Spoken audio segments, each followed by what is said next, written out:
বৰপেটাৰ ভক্তৰবাদ পবিত্ৰ ৰমজান মাহত বিশুদ্ধ খোৱা পানীৰ বাবে হাহাকাৰ। কোটি কোটি টকা ব্যয় সাপেক্ষে ৰূপায়ণ কৰা জলজীৱন মিছন এতিয়া যেন ধোঁৱাচাঙত। পাইপ আছে ঠিকেই, কিন্তু বিগত এটা বছৰে নোলাল এটুপিও খোৱা পানী। বৃহত্তৰ ভক্তৰবাদ অঞ্চলৰ দুখনকৈ গাঁও পঞ্চায়ত এলেকাত জলজীৱন মিছন আঁচনিৰ সুবিধাৰ পৰা বঞ্চিত জনতা। ক'ৰবাত আঁচনি ৰূপায়ণৰ এমাহ দুমাহ পৰ্যন্ত ৰাইজে খোৱা পানী লাভ কৰিছিল যদিও আন ক'ৰবাত আজিলৈকে নোলাল এটুপিও খোৱা পানী। প্ৰাপ্ত খবৰ অনুসৰি কেইবাটাও জলজীৱন প্ৰকল্পত বিদ্যুৎ বিল পৰিশোধ নকৰাৰ বাবেই বন্ধ হৈ আছে খোৱা পানী। ঠায়ে ঠায়ে দেখা গ'ল এইসমূহ দৃশ্য। পথৰ দাঁতিত বাগৰি পৰি আছে পাইপ, ক'ৰবাত আকৌ বিচ্ছিন্ন হৈ আছে পাইপৰ সংযোগ। আমি পুনৰ কৈছোঁ, বৰপেটাৰ ভক্তৰবাদ পবিত্ৰ ৰমজান মাহত বিশুদ্ধ খোৱা পানীৰ বাবে হাহাকাৰ। কোটি কোটি টকা ব্যয় সাপেক্ষে ৰূপায়ণ কৰা জলজীৱন মিছন এতিয়া যেন ধোঁৱাচাঙত পৰিণত। পাইপ আছে ঠিকেই, কিন্তু বিগত এটা বছৰে নোলাল এইটুপিও খোৱা পানী। বৃহত্তৰ ভক্তৰবাদ অঞ্চলৰ দুখনকৈ গাঁও পঞ্চায়ত এলেকাত জলজীৱন মিছন আঁচনিৰ সুবিধাৰ পৰা বঞ্চিত সাধাৰণ জনতা।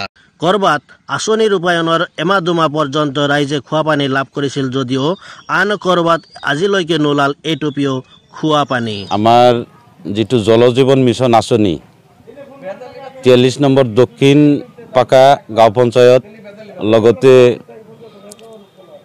28 এৰিয়া 9 নং পূব পাকা গাঁও পঞ্চায়ত আৰু 37 নম্বৰ দক্ষিণ পাকা গাঁও পঞ্চায়তত যিখিনি জলজীৱন মিছনৰ কাম ইতিমধ্যে হৈছে, সেই জলজীৱন মিছনৰ যিখিনি আচলতে আমি পানী পাব লাগে, যিখিনি কাম ক্লিয়াৰ হৈছে, এনেইতো আধাৰুৱা হৈ আছে ক'ৰবাত, সেইটো কথা বাদে দিলোঁ। আচলতে আমি যিখিনি নিয়মীয়া পানীখিনি পাব লাগে আমি পোৱা নাই।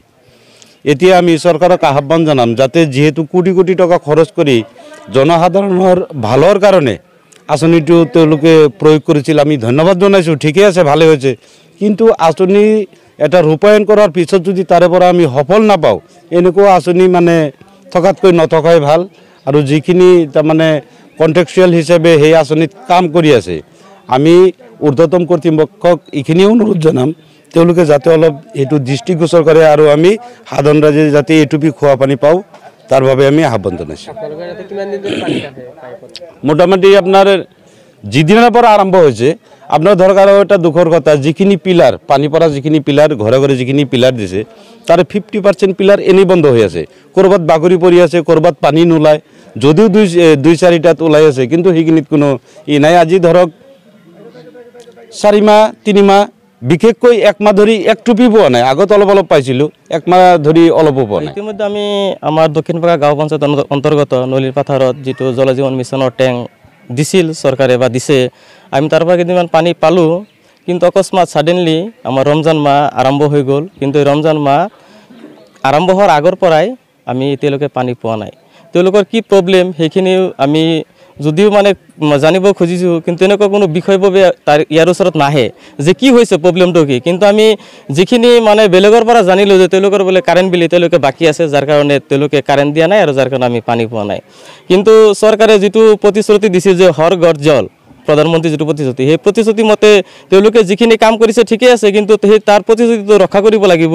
খালি কাম কৰি থ'লেতো নহ'ব। কিন্তু আমি দুখীয়া শ্ৰেণীৰ মানুহ, বিশুদ্ধ খোৱা পানী আমাৰ কাৰণে জৰুৰী প্ৰয়োজন, কিন্তু সেইখিনি নামত তেওঁলোকে দি থৈ যদি কাম নহয়, তেতিয়াতো সেইবিলাক দি আমাৰ কোনো লাভ নাই। তাৰমানে এইটো এটা কথা বুজা যায় যে তাৰমানে দুখীয়া মানুহক লুণ্ঠন কৰা।